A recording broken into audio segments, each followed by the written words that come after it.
That's got to be the best part I've ever seen. So it would seem.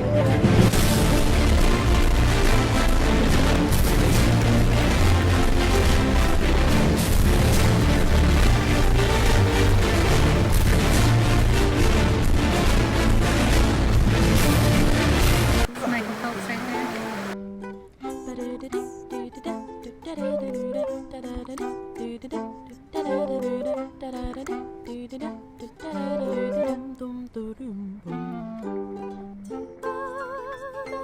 Well, hello, ladies and gentlemen. We found another swimming spot in Chico that's a little bit harder to swim at, but it's kind of more of a challenge, and we're always up for a challenge. This water is flowing very, very quickly, which means that as soon as you get about 3 feet deep in it, it just kind of sweeps you away. So our tactic has been to jump as far into it as we can, get to the other side, walk up the river because it's calmer on that side, and then we jump in, let the current take us all the way back here. And that's the fun we've been having. It's a hard to find place in Chico. It's kind of a very tiny beach. You kind of have to luck out and hope no one's here. There was actually someone here before we were. Luckily, they were just heading out, but I'm getting eaten up by bugs, so I'm gonna go jump back in because the water feels awesome today.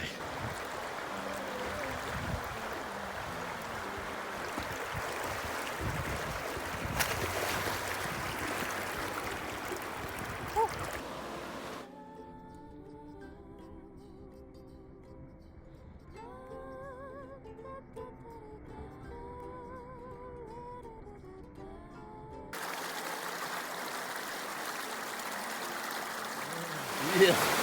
Yuck. Yuck, yuck, yuck, yuck. All right, hon, you got this. Woo! Okay. Whoa.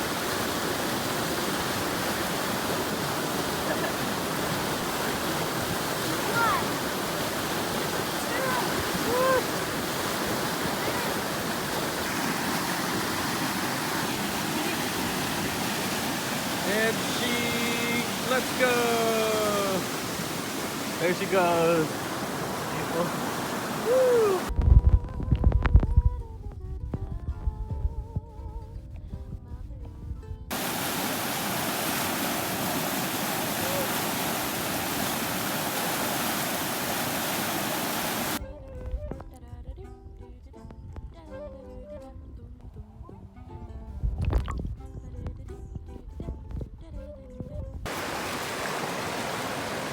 Dangerous trek. He's trying to get back without dropping his phone in the water. Is the iPhone 8 water resistant? It is. Or waterproof? Resistant. IP67 means that it can be in 5 feet of water for 30 minutes. As long as it's not under 5 feet or over 30 minutes, it should be fine.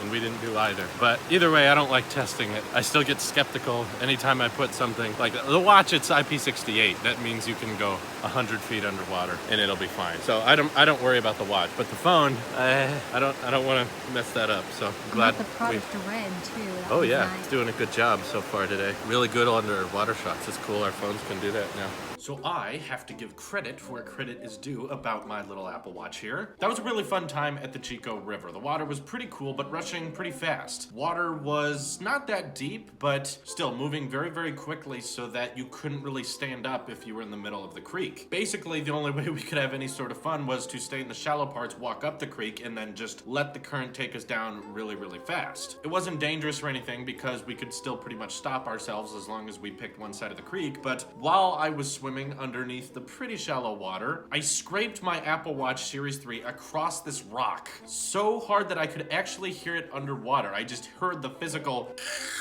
across a boulder at the bottom of the creek, you know, with my Apple Watch on, face up, and I felt it on my arm as I was scraping it across, and I was like, ooh, that didn't sound good. I was really, really worried about that. So I immediately got out of the water and started looking at my watch, and I cleaned the water off of the front of the glass and everything, and I'm proud to say that there is not a single scuff on my Series 3 Apple Watch. I'm very, very happy I invested in the sapphire glass one with stainless steel. Definitely costs a lot more However, I understand why most people aren't as interested in the more expensive ones because I get it, you know, $400 for a watch is pretty high for a lot of people. And spending an extra $300 for a stainless steel and sapphire one, you know, there's no software improvements, there's no performance enhancements. But the fact that you're getting a sapphire glass display with this thing means that you are a lot more set when you go into those harsh environments where your watch is going to be bombarded with damage. And that was an instance in which I think if I had the regular aluminum Apple Watch, it probably would have been scraped up pretty bad. My old Series 3 aluminum before I got this stainless steel one was already collecting quite a few dings just from me accidentally hitting it with doorknobs, and we were moving a lot from our old office in Orville to the new office in Chico, and it was already accumulating quite a few scratches. And I'm sure that if that same watch would have scraped that boulder at the bottom of the creek, man, it would not have been pretty. But I'm happy to say that even with this sapphire glass, there's not a single scuff on it. After wiping it off and getting the fingerprints off, it still looks completely clean. That's impressive, and that's why I'm going to continue buying the sapphire stainless steel Apple Watches this year as well.